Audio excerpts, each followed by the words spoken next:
Dalam belajar khot, materi khot itu kita ada 6 jenis khot. Ada sulus, rik'ah, ta'liq, kemudian nasakh, dan ada juga diwani dan diwani jali. Saat ini kita akan ngobrol tentang diwani dan diwani jali.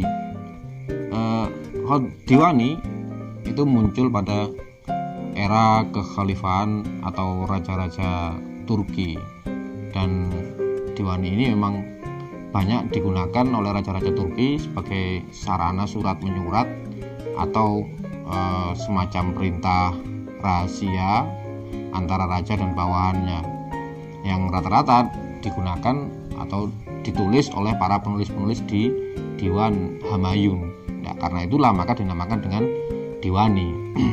Nah, diwani ini memang bentuknya sedikit sulit dibaca karena memang fungsinya untuk menjaga kerahasiaan dari perintah atau titah sultan ataupun raja agar tidak bocor kepada khalayak umum dan hanya dimengerti oleh orang-orang tertentu.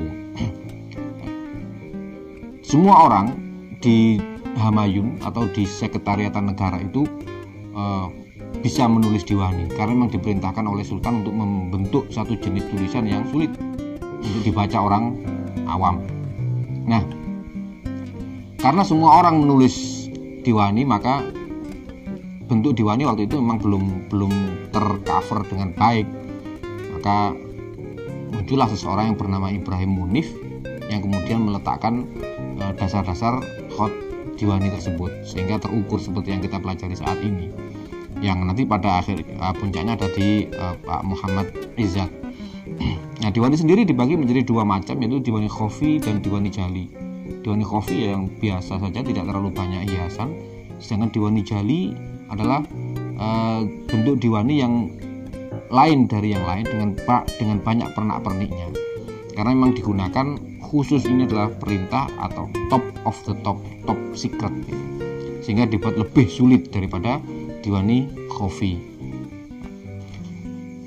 Di dalam perintah raja yang digunakan untuk perintah-perintah kepada bawahannya, lazim perintah tersebut atau titah tersebut disebut dengan farman. Nah, apa sih farman itu?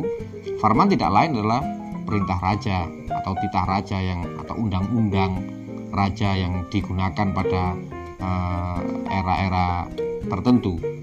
Nah, penulisan farman ini memang berbeda dengan penulisan titah raja yang lain karena ini bersifat penting, urgen. Nah, penulisan farman ini biasanya berbentuk dimulai dengan adanya satu mahkota raja yang ditulis dengan tughra, umumnya menggunakan nama sultan, misalkan Sultan Mahmud I atau Sultan Bayazid atau yang lain dibikinkan di atas itu sebagai kop. Kemudian baru di bawahnya ditulis titah raja tersebut, perintah raja tersebut ditulis, bisa menggunakan diwani ataupun diwani jali. Jika perintah tersebut top secret, maka menggunakan diwani jali. Kalaupun hanya itu perintah sederhana atau perintah tidak begitu secret atau tidak begitu agung, tidak begitu urgen, maka menggunakan tulisan diwani khofi. Penulisan farman berbeda dengan penulisan pada diwani-diwani biasa atau perintah-perintah biasa. Ya, penulisan farman ini mempunyai pola seperti pedang. Ini menunjukkan tentang pentingnya kalimat tersebut atau pentingnya perintah tersebut, seolah-olah mengisyaratkan bahwa jika Anda tidak melaksanakan perintah ini maka hukuman mati akan menimpa Anda, seolah-olah seperti itu, wallahu a'lam. Tapi memang bentuknya khusus seperti itu. Jadi dimulai dari tulisan yang semakin naik, dimulai dari tulisan yang semakin naik, tadarruj istilahnya, pelan-pelan naik dan di endingnya ada bentuk melengkung seperti pedang.